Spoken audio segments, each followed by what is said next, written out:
que no celular a letra fica muito pequena e fica difícil para mim ver. Mas pode projetar, então, o segundo slide já. Tá, vamos lá, então.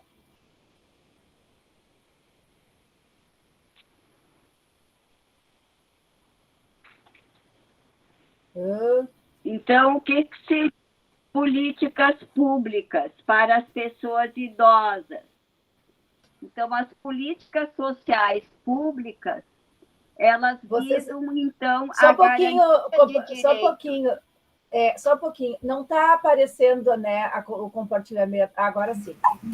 Está carregando. Está lento, mas está carregando. Tá. Agora está carregando.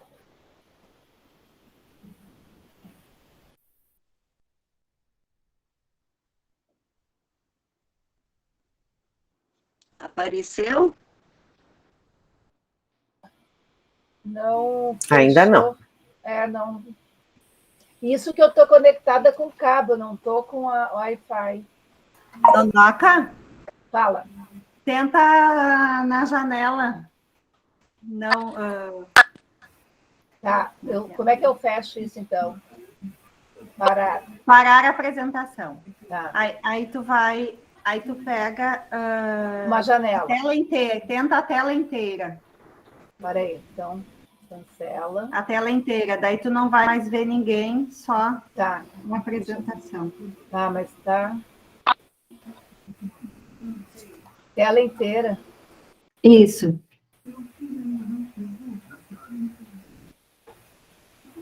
Mas eu não estou conseguindo. Peraí, agora sim. Tá. Olha, minha internet também não está boa.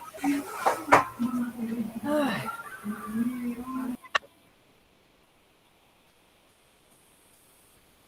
Não está abrindo a minha internet. Não está? Não está abrindo a tela.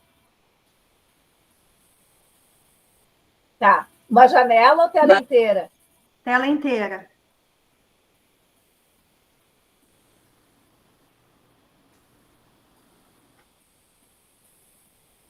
Meu Deus do céu.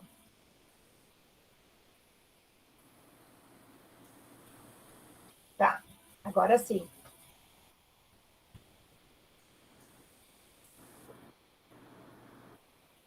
Pronto.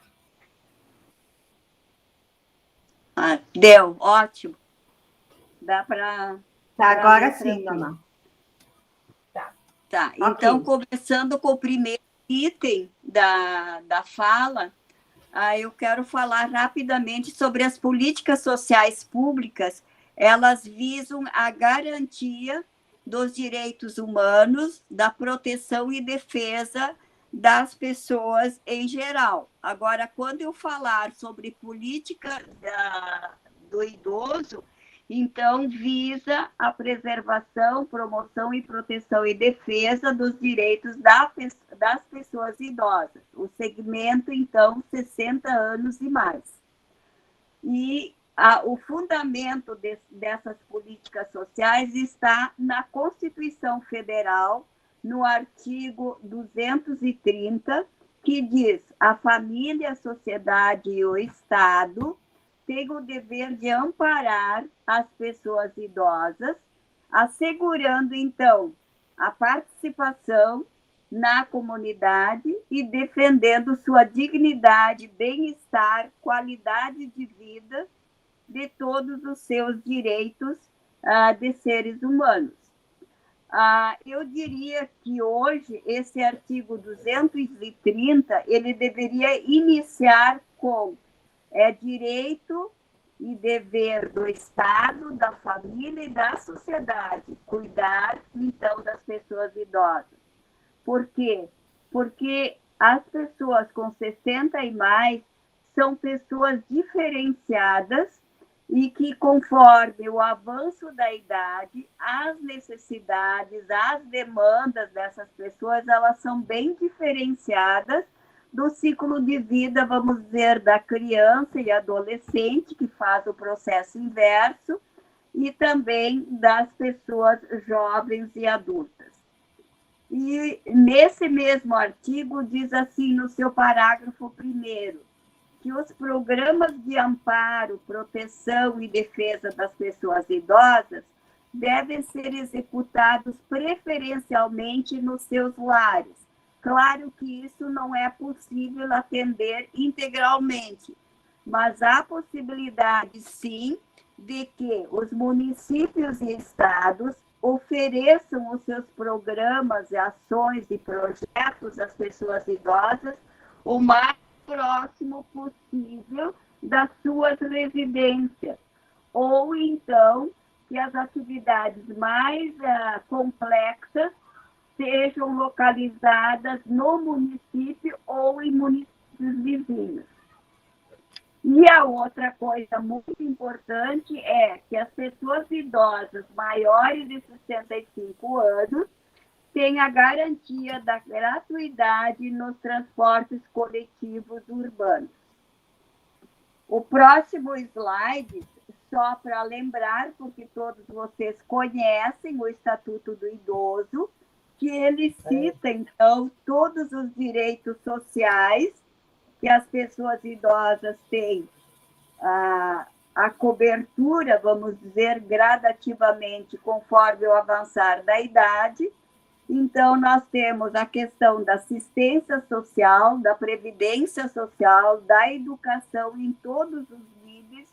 Ao longo de toda a vida, nós, idosos, precisamos continuar nos informando, buscando projetos educacionais, aprendendo novas línguas, aprendendo novas ocupações. Isso é muito importante e temos que solicitar maiores oportunidades para que a gente possa, então, ter um direito de uma renda mensal melhor. Participação nos conselhos de direitos, associações e grupos de convivência, a questão do transporte, da cultura, esporte e lazer. Agora, o Estado do Rio Grande do Sul tem uma lei em relação a isso e está tentando regulamentar, então, esporte, cultura e lazer, especificamente para as pessoas idosas. Emprego, geração de renda, direito prioritário à justiça.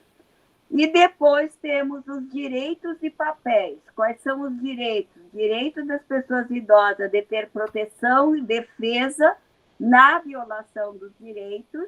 Para isso, então, temos as instituições específicas que desempenham esse papel, que é a Delegacias de Idoso, Ministério Público, Defensoria Pública, PROCONs e assim por diante. E também, para a questão da violência, temos o Disque 100, Disque 180. E, por fim, então, o papel dos conselhos de direitos e fundos do idoso, que tem como responsabilidade a criação de conselhos e fundos, o fortalecimento de conselhos e fundos e o desenvolvimento da execução das conferências das pessoas idosas a cada 2 ou 3 anos, em que devem ser organizadas pela esfera federal e desenvolvidas, então, a partir dos municípios, depois do Estado e, por fim, da própria esfera federal. Qual é o papel dos conselhos? Então, nós temos o Conselho Nacional dos Direitos da Pessoa Idosa, os conselhos estaduais, em cada estado do Brasil tem um conselho estadual, e temos os conselhos municipais. Todos eles estão articulados entre si, mas quem, vamos dizer assim, tem a prioridade da questão da gestão das políticas públicas e de orçamento público inicia pela esfera nacional, depois cada estado também tem essa responsabilidade e também os próprios municípios. Os conselhos nacionais, estaduais e municipais, todos eles são criados inicialmente, no início do processo, foram criados por decreto, assim, e depois, posteriormente, por lei.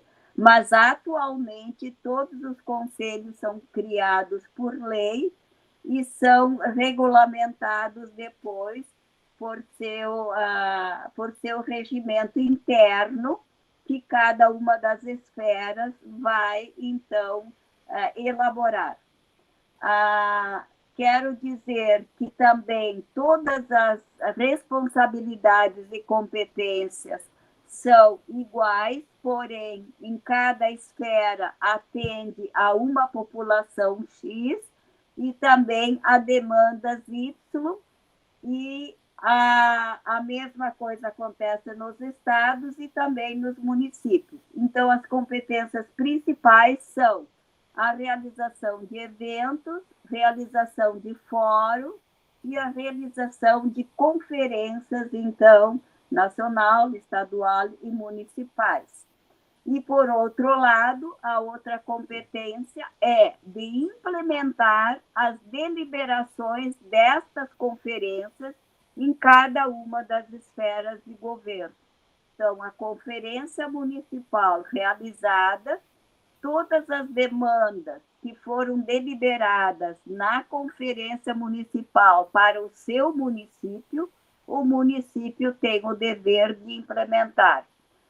Todas as deliberações ocorridas nos municípios e encaminhadas para os estados, para que eles implementem essas deliberações, uma vez aprovada pelos delegados, a responsabilidade cabe ao Estado em prol dos municípios e do próprio Estado.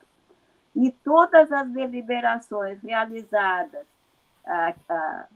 pelo Estado, que são conduzidos para a esfera nacional, porque a competência é da esfera nacional, também deverão ser implementadas pela esfera nacional em benefício ao Estado e aos municípios. Outra coisa importante, o que fazem os conselhos, então, de direitos? Eles exercem o controle social da sociedade civil sobre as ações do Estado em prol da defesa e garantia de direitos às pessoas idosas. Mas também o Estado pode exercer esse controle social sobre a sociedade, ou seja, a sociedade civil organizada. O controle social significa participação da sociedade civil na administração pública, com o objetivo de acompanhar os processos de planejamento, execução de políticas sociais, de programas e projetos do governo, da gestão pública do governo da respectiva esfera, a fim de solucionar problemas e assegurar direitos e a manutenção dos serviços de atendimento ao cidadão. Um exemplo, por exemplo, a sociedade civil ou o cidadão idoso está desgostoso com o tipo de atendimento na unidade de saúde X. O que ela faz? Ela se organiza, vai ao secretário municipal de saúde e leva essa demanda do seu descontentamento e sugestões de solução.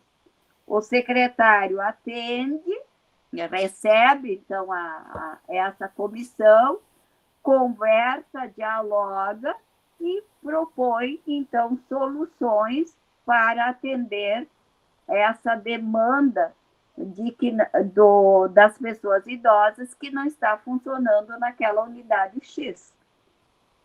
Então, é assim, para todos os problemas que a sociedade civil tem, ela vai aos órgãos respectivos da responsabilidade, da qual eles podem, então, intermediar e resolver os problemas e dar soluções para as pessoas idosas em questão de melhor acesso aos serviços públicos ou, então, de inovar outras soluções para que as pessoas idosas tenham as suas demandas atendidas. E o controle social, ele precisa aprender a exercer esse direito, ele precisa ter conhecimento, ele precisa saber quais as iniciativas populares que ele pode lançar mão para obter, então, a garantia da solução dos seus problemas e atender às suas necessidades. Então, essas formas diferenciadas são os fóruns da sociedade civil, os movimentos sociais através de comissões, as manifestações nas redes sociais ou em jornais, na imprensa, ou outros meios atuais, por exemplo, que a sociedade civil pode exercer, então, o controle do gestor público através de sites de transparência dos dados da gestão pública, né? Então, portais públicos de transparência, onde lá se encontra o orçamento e como esse orçamento está executado para atendimento dos projetos que o governo municipal, no seu início de governo, traça através do plano plurianual e da LOA, tá? Os mecanismos legais formais, por exemplo, para que os problemas sejam discutidos em Câmara de Vereadores ou em comissões de vereadores pró-terceira idade ou pró-pessoa idosa, são as audiências públicas ou ação popular ou ação civil pública. Então, esses são os mecanismos legais importantes. Mas, para chegar a essa instância, tem todo um trabalho anterior de organização de comissões, organização dos movimentos sociais, diálogo com os órgãos públicos, com a Câmara de Vereadores e assim por diante. Próximo. O controle social pressupõe a efetiva participação da sociedade. Então, como eu disse, para a participação da sociedade, é preciso que a sociedade tenha conhecimento da legislação, saiba discutir com argumentos importantes. Só um pouquinho. Com argumentos importantes para a formulação, então, e a implementação das políticas, programas e ações públicas. E algumas ferramentas importantes que podem ser utilizadas ainda para o controle social. É a rede de ouvidorias, por exemplo, todo o governo municipal tem uma ouvidoria, a secretária da Saúde tem uma ouvidoria e outras secretarias também podem ter. Então, esses sistemas de ouvidoria devem ser utilizados pela população idosa e pelos movimentos sociais em prol das demandas. Sistema estadual de acesso à informação e portais de transparência. Um outro dado importante agora para a proteção e defesa dos direitos da pessoa idosa. Então, na área de criminologia brasileira, nós podemos afirmar que existem 3 instâncias que exercem o controle formal das condutas dos membros da sociedade, que são elas, primeiro, a polícia, que vai trabalhar aspectos preventivos e repressivos para garantir os direitos e o respeito e a liberdade de todas as pessoas. O segundo é o Ministério Público, trabalha com proteção e defesa. Então, o Ministério Público cabe receber as demandas, né? Cabe ingressar, avaliar essa demanda, se deve ou não ingressar com uma ação penal, com vistas a responsabilizar os autores de delitos. Então, se ele não é uma ação penal, ele, então, arquiva. Se é uma ação penal, ele encaminha isso para o Poder Judiciário, a fim de receber, então, e dar o prosseguimento ao processo penal, instaurando, então, o processo de crime, salvaguardando todas as garantias fundamentais, né, do acusado, e vai, então, encerrar cada processo através de uma sentença penal. E isso pode demorar muitos anos. Mínimo é 7 anos. Bem, qual é o papel, a estrutura, o próximo? Papel, a estrutura e as competências e fortalecimento dos conselhos. Pode passar? Isso, esse aí. Então, os conselhos são órgãos criados por lei federal, ou estadual, ou municipal, dependendo qual é a esfera de governo, deve integrar obrigatoriamente a estrutura do poder executivo público, tá, em cada instância, e vinculados na esfera federal ao ministério, um ministério próprio, né?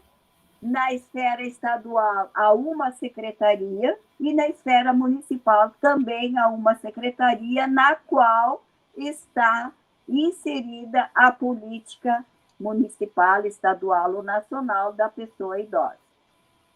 E os conselhos se constituem espaços de direito propícios para exercer a participação e o controle democrático destinadas, então, à garantia de direitos da pessoa idosa. Eles devem atuar de uma forma atualizada, respeitando as tendências políticas das pessoas idosas no seu contexto social, de saúde, de esporte e lazer. Então, por exemplo, agora, antes da pandemia, nós estávamos num panorama histórico, social, cultural, econômico, diferenciado do atual. Então, pós-pandemia, que estamos indo para esse quadro novo, nós temos uma série de outras demandas e tendências e os conselhos têm que se atualizar, assim como todos os órgãos públicos também. Mas isso é um momento difícil de fazer, porque é uma mudança complexa, ela tem que ser mais rápida do que anteriormente, na década de, por exemplo, 2010 e 2020. Agora as coisas são mais rápidas. A ciência nos proporcionou isso, a tecnologia nos proporcionou isso. Então, os recursos humanos não podem parar no tempo e no espaço e devem, sim, buscar maior informação, maiores conhecimentos, respeitar a ciência e ouvir e escutar melhor as demandas das pessoas idosas, dialogar mais com as pessoas idosas para poder ir ao encontro das suas necessidades e estabelecer, então, novas políticas e reorganizar os conselhos e os fundos para que eles sejam fortalecidos, mas existem, por exemplo, no Rio Grande do Sul, 497 municípios e hoje nós não temos 100 fundos do idoso, por exemplo, é muito pouco. E conselho nós temos 240, 250 conselhos, que também não atende à demanda da necessidade em relação ao aumento das pessoas idosas nos municípios e suas grandes necessidades, porque vem ali um boom de pessoas com problemas decorrentes de hipertensão e diabetes, que são problemas sérios, que exigem internações frequentes, que exigem maior número de profissionais para o atendimento, e exige, então, uma hospitalização em unidades especializadas, e também, devido a quedas e fraturas, também há uma exigência de maior número de cirurgias. E isso, o Sistema Único de Saúde tem dificuldade de dar cobertura e os outros convênios também. Então, é outra coisa que está vindo por aí, em grande escala, é o aumento do número de pessoas idosas com problemas psiquiátricos e depressão, principalmente, e com problemas neurológicos, demências, especialmente o Alzheimer e o Parkinson. Então, vejam como as coisas têm que serem trabalhadas diferentes. Os conselhos têm que ser paritários, 50% com os órgãos públicos e 50% de entidades da sociedade civil.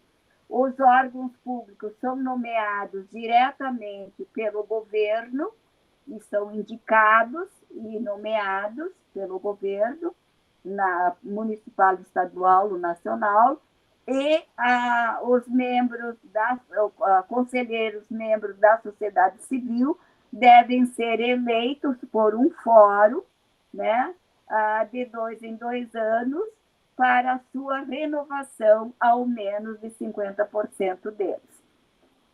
Os conselhos, então, têm as competências principais são de autoridade, tem poder de polícia, poder de fiscalização e de controle. Sobre o quê? Para intervir, formular, propor alterações, acompanhar e avaliar as políticas públicas e ações destinadas ao atendimento das pessoas idosas. Devem incentivar a criação de fundos especiais da pessoa idosa por autoridades competentes. Ele deve ser representativo em suas esferas perante os demais organismos do poder público. E deve, então, promover amplo e transparente debate das necessidades das pessoas idosas. Para isso, é preciso que os conselhos façam, de tempos em tempos, cada 3 ou 4 anos, um diagnóstico atualizado da população idosa do seu município, para que ele tenha, vamos dizer, dados estatísticos importantes para que ele possa, então, elaborar novas políticas no governo que vai suceder o que está em vigor. Isso é muito importante. Então, a sociedade civil, juntamente com os órgãos públicos, faz o diagnóstico da população, leva essas demandas para o prefeito e as demais secretarias e trabalha sobre isso para que no próximo PPA realmente, então, se estabeleça novas metas e novos projetos de ações para as pessoas idosas. Segue. Próximo.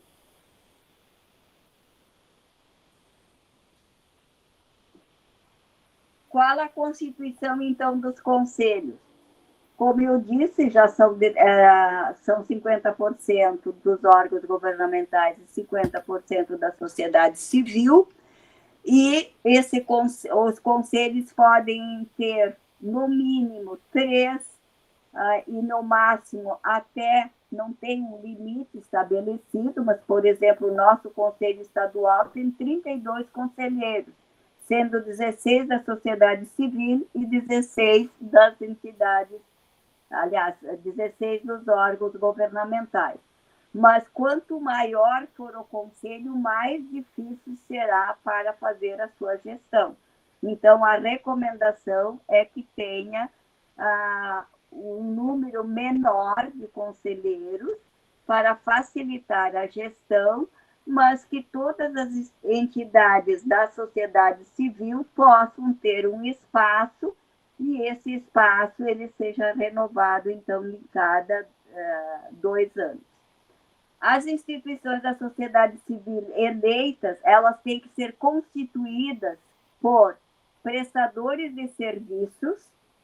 Então, todas as instituições e entidades que desenvolvem projetos ou ações na comunidade, por exemplo, o SESC, por exemplo, a Emater, etc., elas entram nessa categoria de prestadores de serviço. Profissionais da área são os conselhos das áreas profissionais, por exemplo, conselho de farmácia, conselho de assistência social, o conselho de enfermagem e assim por diante. Representantes de grupos de idosos. É importante que se tenha grupos de idosos na comunidade, sejam elas da assistência social, seja do clube de mães, etc., desde que elas estejam instituídas há 2 anos e estejam funcionando e legalmente constituídas. Entidades técnico-científicas, são poucas as que existem. No estado, por exemplo, temos a Sociedade Brasileira de Geriatria e Gerontologia e a Associação Nacional de Gerontologia. Representação das administrações federais, ou estaduais e municipais. No estado, nós temos a FAMURS. Nos municípios, vocês têm que ver quem tem. Instituições de ensino superior. É muito importante que você tenha faculdades ou que tenha cursos isolados de nível superior, ou que tenham escolas de nível médio, públicas ou privadas, que desenvolvem projetos voltados às pessoas idosas. É importante que eles participem. E entidades sindicais de 2º grau, então, representando os aposentados rurais. Segue o próximo.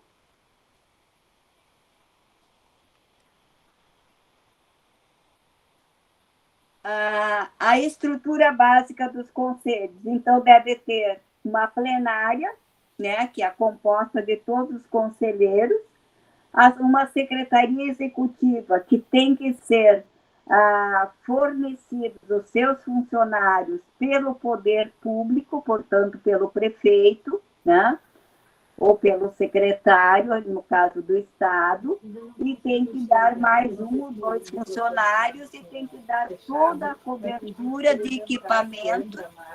Estou botando aqui o recado para mim, mas eu não consigo liberar.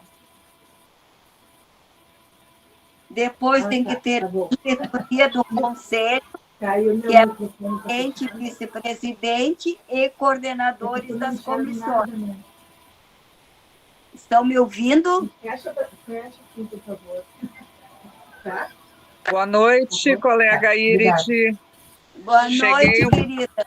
Consegui entrar agora. Eu estou ouvindo um outro som ao fundo. Eu acho que algum microfone deve estar aberto. Desculpa o atraso, pessoal. Dificuldades na internet aqui. Acho que pode continuar, Irid. Tá bem. E agora melhorou? Melhorou? Tá. Então, o conselho tem a sua estrutura básica. O plenário, a secretaria executiva, a diretoria, pelo presidente, vice e outros cargos, e também, se tem comissões, pode ser os coordenadores de comissões. Tá? As comissões permanentes, que são ou temporárias, ou então grupos temáticos, também pode ser ter essa denominação. Cada conselho municipal é que estabelece isso. O próximo, quais são as competências dos conselhos? Então, propor, formular, acompanhar, fiscalizar e avaliar as políticas, as ações, deliberar sobre planos, programas, projetos e ações da política estadual. Aqui é muito importante que o conselho saiba que projetos o prefeito encaminha para a Câmara de Vereadores em relação às pessoas idosas, para que o conselho possa acompanhar isso, né? E, inclusive, auxiliar na justificativa e na importância da aprovação de tais projetos. A outra grande atividade é o propor, opinar e acompanhar a criação e a elaboração da política municipal, da criação de conselhos e de fundos, tá? A outra é denunciar a autoridade competente quando existe, então, o descumprimento da legislação e dos direitos da pessoa idosa. Pode seguir. O próximo. Eu vou falar mais de alguns, não de todos. Depois vocês vão receber o material. Receber e examinar denúncias de violência contra a pessoa idosa, que isso é um problema muito sério, está aumentando cada vez mais, mas não basta receber e examinar, é preciso depois fazer o encaminhamento correto e acompanhar esse processo até que realmente cada um dos processos tenha a sua conclusão, o idoso seja protegido, a sua família também. Regulamentar e convocar o fórum das entidades da sociedade civil, elaborar e aprovar regimentos internos do Conselho ou atualizar os regimentos internos de tempos em tempos. Por exemplo, agora o Conselho Estadual está fazendo esse trabalho de atualização do seu regimento interno, é muito importante isso. Elaborar e por fim, convocar o Ministério, né, o órgão do Ministério ou secretaria a qual o Conselho está vinculado, então convocar as conferências municipais, estaduais e nacional, cada um na sua esfera de governo. Segue o próximo. Qual é o perfil de conselheiros? Muito importante, a atuação da atividade do conselheiro no conselho é uma ação voluntária pelos conselheiros da sociedade civil, mas para os conselheiros dos órgãos públicos também é voluntária, porém eles têm liberação do seu trabalho naquele dia, naquele horário que o conselheiro que existe, então, ou que estejam sendo realizadas as reuniões plenárias ou as reuniões das comissões ou, em algum caso, a reunião dos coordenadores das comissões, tá? O conselheiro ele tem que ser o porta-voz de todas as atividades desenvolvidas pelo Conselho, porta-voz, o que está deliberado no Conselho, ele tem que levar para dentro da sua secretaria, a sua chefia, tiver que tomar decisões, esse conselheiro tem que dialogar com a sua chefia ou com as instâncias daquela secretaria, para levar definições novamente para a próxima reunião do Conselho. A outra coisa é que ele tem que participar ativamente em trabalhos de comissões. Então, os conselheiros têm geralmente 2 reuniões mensais para atender às suas competências dentro do Conselho. E os gestores onde eles estão vinculados têm que liberar esse conselheiro e não dar tarefas a ele nesse dia e neste horário. Porque, do contrário, o que está acontecendo na maioria dos conselhos? Os conselheiros das entidades da sociedade civil estão frequentes, raramente faltam às reuniões, e os órgãos públicos são menos participantes, menos frequentes e faltam muito. Mas existe um regimento interno que ele deve ser cumprido. Então, a presidência do Conselho Municipal tem que comunicar de 3 em 3 meses, ao menos, para cada uma das secretarias dos órgãos públicos, a presença ou a ausência dos seus representantes, porque o regimento é claro, faltando 3 reuniões consecutivas ou 5 intercaladas, o conselheiro perde o seu cargo, né? A sua representação. Isso é muito importante, porque um conselho que funciona adequadamente, com presença, participação, comprometimento e respostas, é um conselho que realmente ele está atuante e cumpre com as suas obrigações, do contrário, não. Na prática, então, os conselheiros eles têm que relatar, submeter ao colegiado e votar matérias sobre propostas de promoção e desenvolvimento de intercâmbios e cooperações técnicas nas áreas de diversas de sua atuação e atuar na sensibilização e mobilização da sociedade para a defesa das pessoas, dos direitos das pessoas idosas. Atuar sensibilizando, mobilizando a sociedade, grupos, movimentos sociais, etc., em prol da defesa, então, de projetos, programas e dos próprios direitos. E participar, então, das comissões permanentes e grupos temáticos e desempenhar outras funções delegadas pela diretoria do Conselho. Próximo. Como fortalecer a gestão interna dos conselhos e fundos, dos fundos e conselhos que existem no Rio Grande do Sul na atualidade. Primeiro, regulamentar, organizar e normatizar continuamente o funcionamento interno dos órgãos que compõem o Conselho.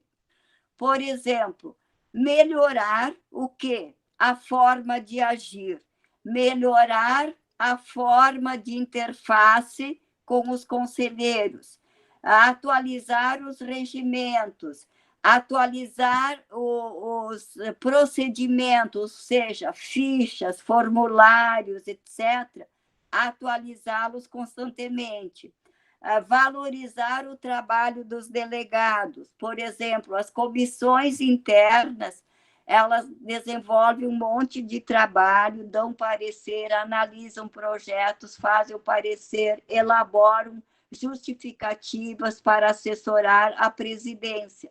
Daí, o que tem que fazer?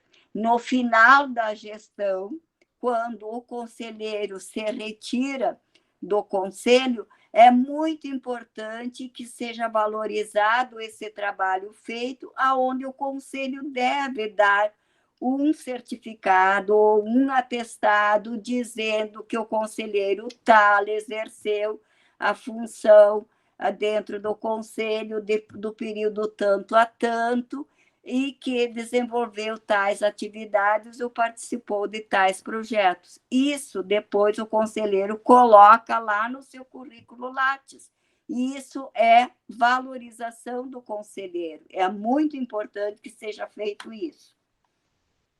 Bem, outra coisa, então, é fortalecer e qualificar as competências que eu já falei, que é esse item ali, e a outra é capacitar permanentemente os conselheiros, mas principalmente quando há a posse de novos conselheiros ou ingresso de novos conselheiros, é importante que se tenha uma pasta preparada para que cada conselheiro receba isso com todas as informações em relação ao funcionamento do conselho e do fundo, e uma cópia da lei e uma cópia do regimento interno.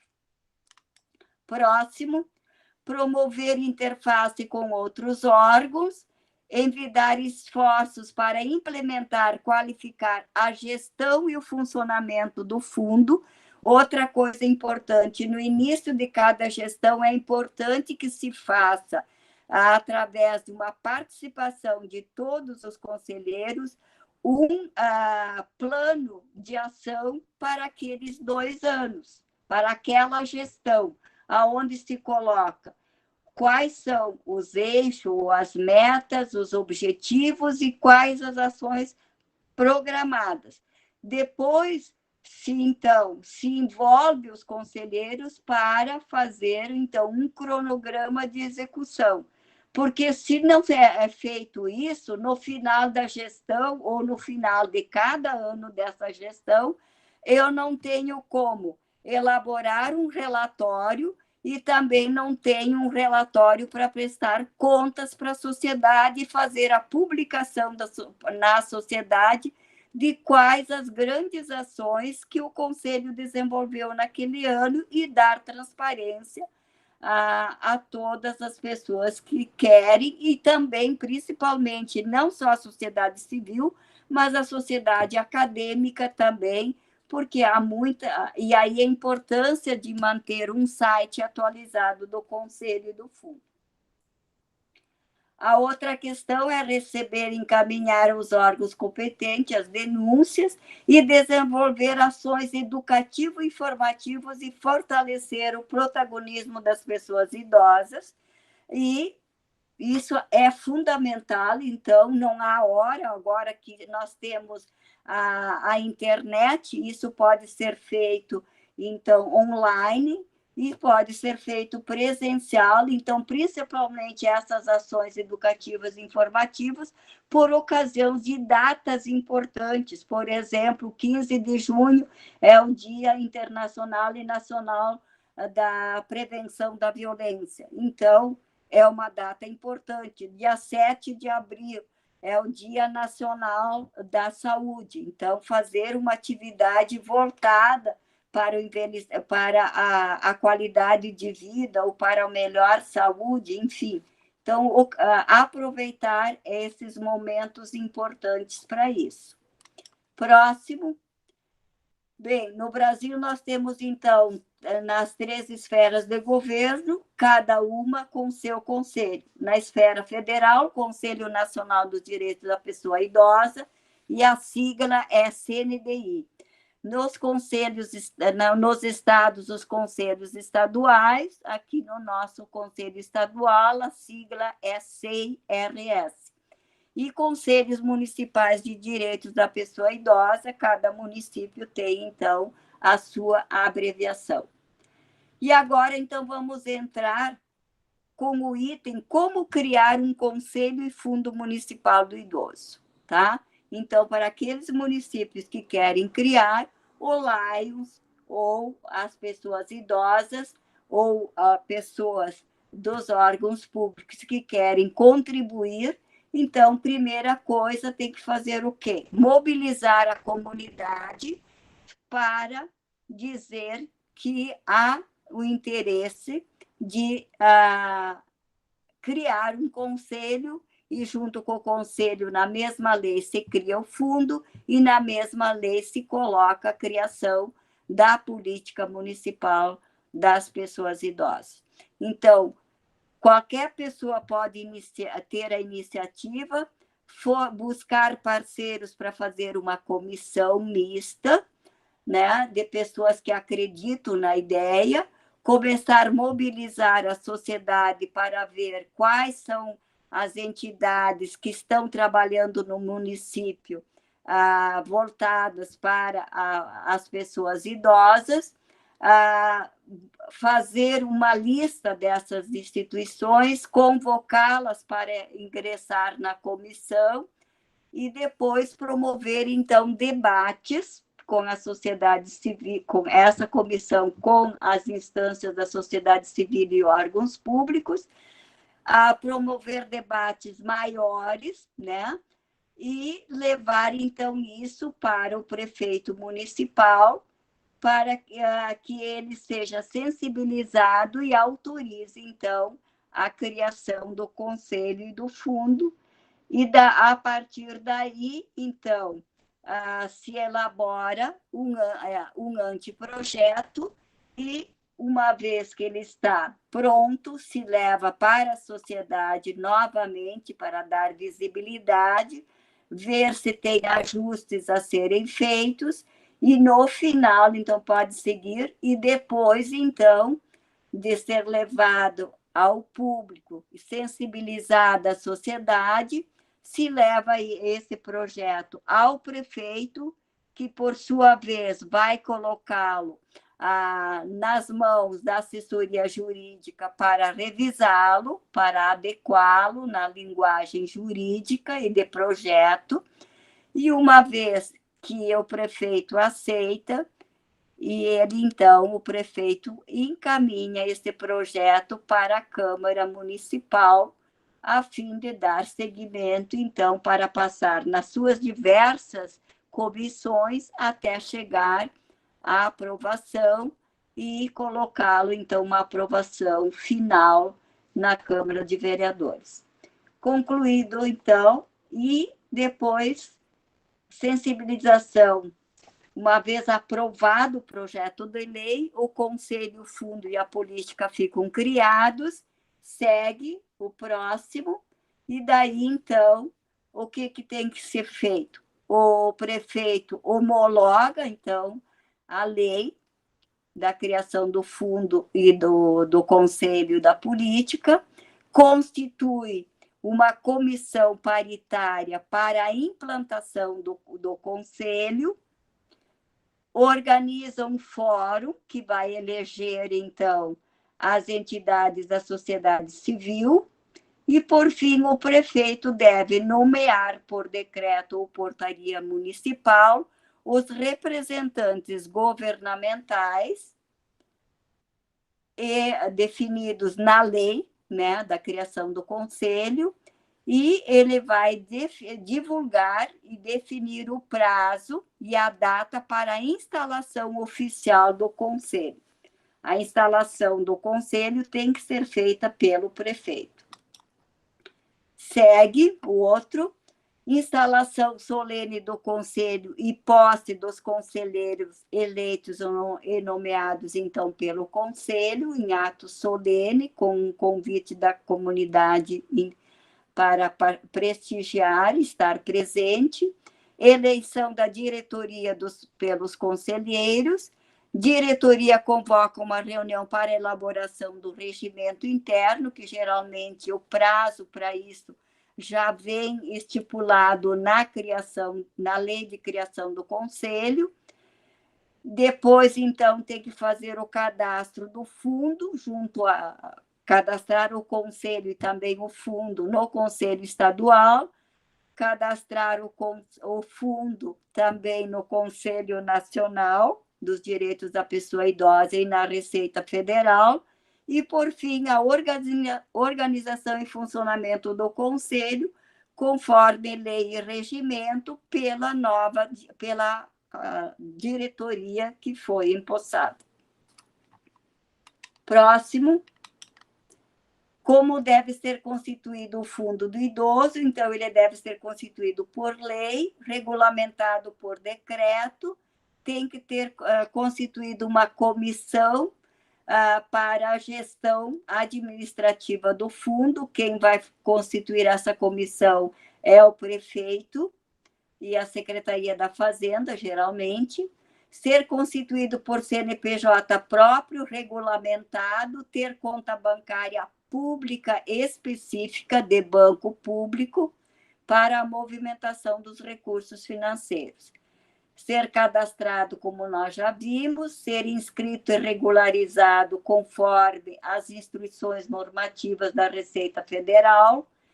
Uma vez efetuada a inscrição, então, o fundo começa, então, as suas atividades, né?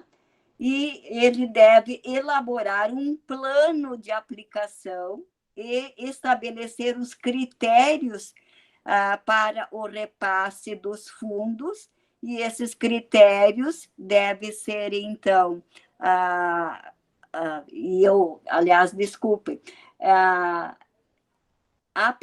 o plano de aplicação dos recursos deve ter um termo de referência, e nesse termo de referência, o Conselho Municipal deve dizer quais são as linhas de financiamento, quais são os critérios para que as instituições ou o próprio município participe, né?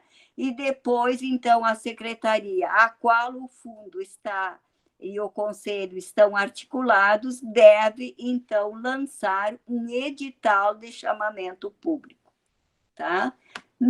Depois, então, as instituições que vão receber os recursos pela aprovação dos projetos que elas encaminharam, após a execução, essas instituições e o próprio fundo devem fazer a prestação de contas. Segue. Próximo. 4, 3. Só um pouquinho, eu estou perdida aqui.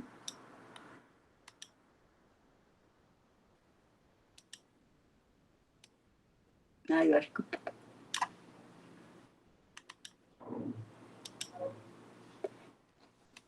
O slide 20, tá? Participação democrática em conferências de direitos da pessoa idosa. Então, uma conferência é uma instância de participação social convocada pelo poder público em parceria com o conselho, né? E é uma instância de debate, de formulação e avaliação sobre temas específicos, né? Aonde a participação social avalia a situação das políticas daquele município, do estado, e propõe, então, novas deliberações para que essas políticas possam ser desenvolvidas e as demandas das pessoas idosas sejam atendidas. Então, tem muita reflexão durante as conferências, e as conferências geralmente ocorrem de 3 em 3 anos, tá? Realizada nas 3 esferas, municípios, estados e União, são convocadas, então, por decreto e por resolução interna do Conselho, e a sua execução precisa ser, para que ela ocorra, tem que ser elaborado um regimento interno, onde lá está a metodologia, os temas, os trabalhos de grupo e assim por diante. E toda uma programação a ser desenvolvida. Tá? No Rio Grande do Sul já foram realizadas 6 conferências estaduais, a primeira parece que foi em 2001, e a última foi em 2019. Na esfera federal, já foram realizadas as conferências, a primeira em 2006, a segunda em 2016 e agora a última em 2016 e a última em 2021. Próxima. Como manter e aprimorar as políticas públicas? Eu não vou falar mais, porque eu acho que eu já falei basicamente, aí vocês vão ver no slide depois. E aqui estão as referências, então, de material que vocês podem ter acesso e baixar pelo Google Meet, pelo Google, né? Ou então entrar na Secretaria Nacional de Direitos da Pessoa Idosa, e aí vocês têm, então, a forma de acessar. E aqui, então, os dados do nosso Conselho Estadual para contatos, e agradeço, então, a oportunidade, muito obrigada, e fico à disposição para esclarecimentos. Vou pedir licença às queridas companheiras aí, a companheira Maria Silda, Cecília, que me ajudaram a acolhê-la e recepcioná-la nesta noite, Irid. Quero mais uma vez agradecer a tua disponibilidade. Eu acho que em um mês, já pela segunda vez, para nós do Lions Club. Quero te agradecer muito. E esse segundo convite, eu já havia comentado, né, com a doutora Irid, é bem intencional, né? Quero cumprimentar ao IPDG, Emílio, que também se encontra, a qual, através dele, eu cumprimento a todas as autoridades do Lions, convidados aqui presentes. Infelizmente, como diz o meu marido, companheiro Fernandes, a tecnologia é ótima quando ela funciona, mas hoje ela me pregou essa peça, né? E chego a esta hora, mas ainda consegui escutar muito do que para nós já não é tanta novidade, né, Irid? Já que trabalhamos há muitos anos verdade. em meio a esta política, eu, inclusive, já exerci o papel de presidente do conselho, não aqui no estado, mas lá no Rio de Janeiro, na cidade de Resende, e passei por todas Que ótimo. que a gente passa, né, Irid?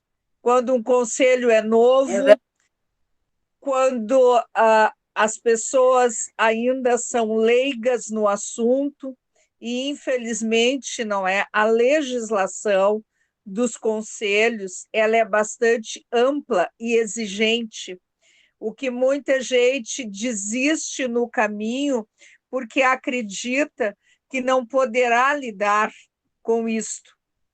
Conquanto a gente sabe que para se formar um conselho, se fortalecer e continuar essa caminhada, basta boa vontade, né? Não só da sociedade como um todo, mas dos governantes também, de nos apoiar, não é? Em todos os quesitos. E que, por vezes, nós enfrentamos questões políticas como se nós estivéssemos fazendo alguma coisa para apenas uma parte da população, conquanto é para todos. Né, Irid? Eu quero te parabenizar novamente pelo teu trabalho à frente do Conselho de Defesa da Pessoa Idosa do Estado, e que, apesar da pandemia, né, nunca paraste, nunca desististe. Parabéns. Não, e uma pergunta que não quer calar, né, Irid? E isso é uma encomenda da nossa governadora, DG Tânia, que ela me fez uma pergunta após uma live que eu fiz, inclusive com a tua licença, utilizando alguns dos teus slides, né? E que ela assistiu e ficou muito interessada. E a pergunta que ela me fez é a que eu vou te fazer agora, tá? Como o Lions pode ajudar ao Conselho Estadual a fortalecer os conselhos existentes e a criar novos conselhos?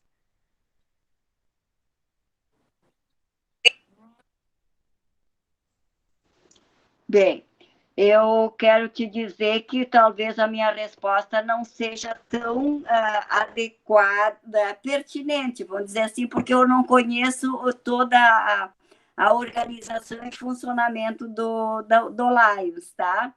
Mas os conselhos, o Lions pode auxiliar muito a criação de novos conselhos,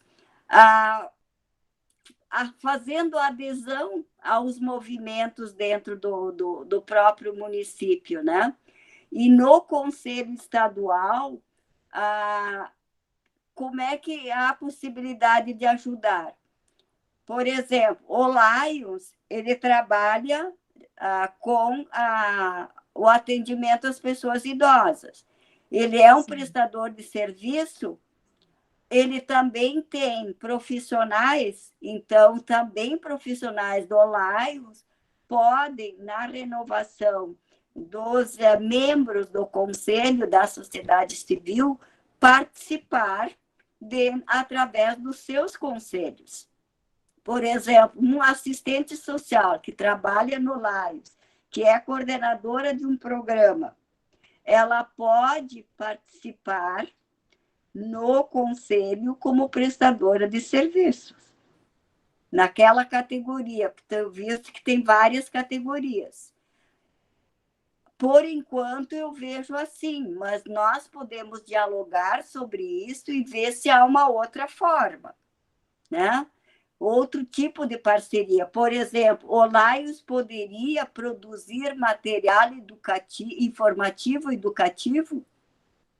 O Lions poderia participar, eventualmente, quando sai algum edital de pesquisa, fazer uma pesquisa.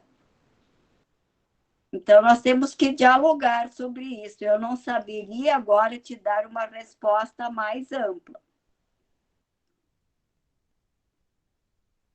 Ok, Irid. Eu acho, sim, que provavelmente a governadora vá desejar esse encontro, talvez em uma comissão, para nós tratarmos desse assunto, porque, tendo em vista que somos uma instituição prestadora de serviço às comunidades, às pessoas que necessitam, e temos mais de 100 anos, exatos 104 anos no mundo, aonde a nossa especialidade é colaborar com a sociedade como um todo, eu vejo, sim, que temos condições de prestarmos mais esse serviço, porque, como eu digo, os conselhos não têm partido, não têm religião, não têm nível cultural, é para todos, não é? E eu não saberia dizer se teria uma outra maneira. Olá?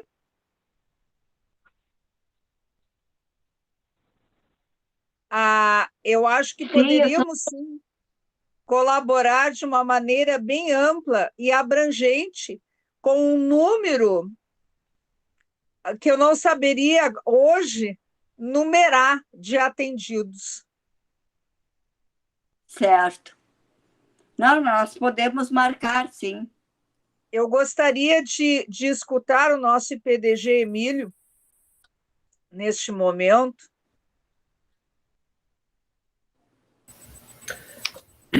Boa noite a todos que estão participando dessa live. Eu quero inicialmente cumprimentar a nossa doutora Irid por sua apresentação e principalmente pelo conhecimento magnífico que ela tem de um assunto que eu diria é uma certa novidade para nós dentro do LAIS, diante de todas os itens abordados pela doutora Irid, né? E que, principalmente nessa sua última resposta à pergunta da companheira Neisa, que eu acho que é o principal objetivo que nós levamos dessa live é exatamente de que forma nós podemos contribuir, né, com os conselhos municipais, aqueles que já existem, e principalmente diante da capilaridade que nós temos nos diversos municípios, quem sabe a doutora Irid nos abre um pouco o pensamento no sentido de buscarmos a criação, quem sabe, de conselhos, né, municipais, naqueles municípios onde nós temos Lions e não temos ainda o conselho. Então, eu vejo dessa forma, principalmente nessa última resposta da doutora Irid. De qualquer maneira, eu queria parabenizar, porque as informações que ela nos passa com respeito ao fortalecimento dos conselhos municipais e também com relação aos fundos do idoso, isso também eu acho que é muito importante que a gente tenha esse conhecimento para que a gente possa saber direitinho como aplicar, né, esses fundos e aonde eles estão disponíveis. Tá? Eu queria, da minha parte, agradecer a doutora Irid. O nosso primeiro encontro foi presencial, né, doutora? Lá no Círculo Militar. E, como todos sabem, aqui eu fui um governador totalmente virtual e estou tendo o prazer de conhecê-la pela segunda vez de forma virtual, o que é muito agradável também. Quero cumprimentar também a companheira Neza, nossa assessora do idoso, pela iniciativa de promover essa live aqui. Eu tenho certeza vai abrir para todos nós, talvez até ampliando, divulgando mais tudo que foi colocado aqui, de modo que a gente possa fortalecer realmente um trabalho do LAI, os conselhos municipais e principalmente o Fundo do Idoso. Parabéns, doutora Iride, por mais essa brilhante apresentação para todos nós. Eu que agradeço, foi bem agradável hoje. Eu gostaria também de escutar a nossa coordenadora de serviços, a companheira Maria Silda, que também nos acompanhou lá no Círculo Militar, né? Por gentileza. Boa noite. Primeiro eu quero pedir desculpas pelo dedo nervoso ali, porque eu estava. O mouse, ele é muito. Como é que é? Ele passava tudo, depois eu botei no meu telefone e daí eu consegui acompanhar. Perdoem a apresentação, primeira vez que eu fiz isso. Mas, a doutora Iride, é muito bom ouvir a senhora. Eu acho que, na realidade, a ideia dessa live aqui é a gente começar a entender como o Lions pode ajudar na formação de conselhos, né, no interior. Porque a gente a gente está tentando fazer um trabalho com a questão do imposto de renda, né? E que abrange isso todo, a doação do imposto de renda abrange isso no interior. E tem cidades do interior que a gente tem clubes, né? E que não tem o conselho do idoso ou do adolescente, da criança e do adolescente, né? Então, a ideia é a gente começar a pensar um pouquinho mais amplo. Obviamente que, se a gente for adiante em alguma cidade, a gente vai precisar muito da sua ajuda e do seu conhecimento, né?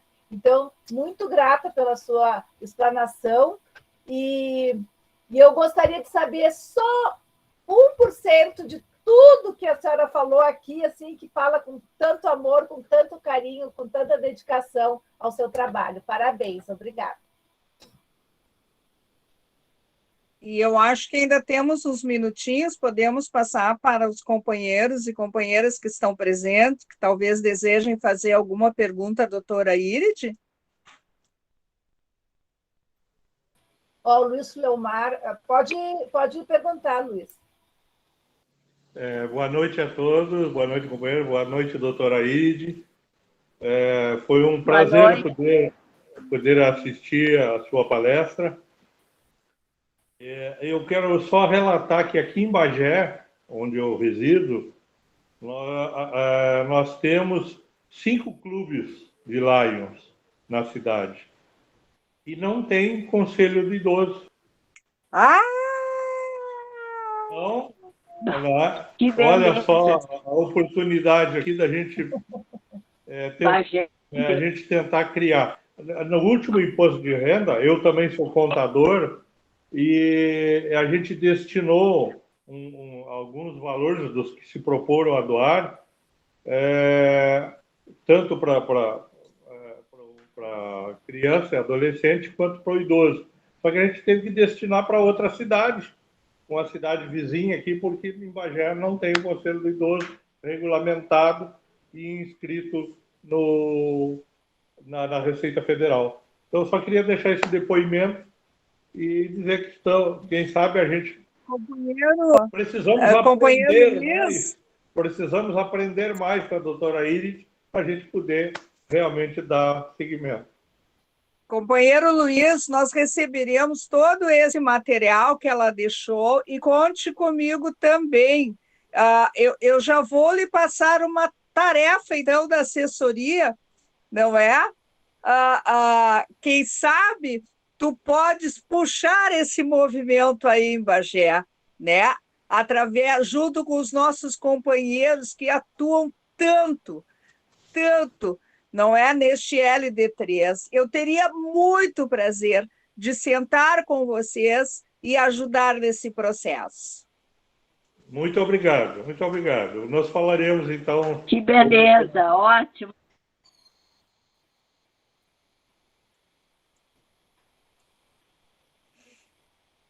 Obrigada, companheiro. O conselho fica à disposição para estudar.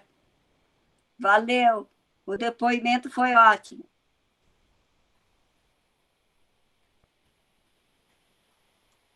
Mais algum companheiro? Mais alguma coisa? Se não, eu agradeço a atenção. Foi uma oportunidade excelente. Quem sabe agora em diante a gente vai trabalhar mais próximo, né? Para a gente verificar uma alternativa de trabalho conjunto. Tenho certeza, doutora Irid, colega querida, a quem admiro de muito tempo, eu tenho certeza que bons frutos virão dessa nossa aproximação. Da mesma forma. Então,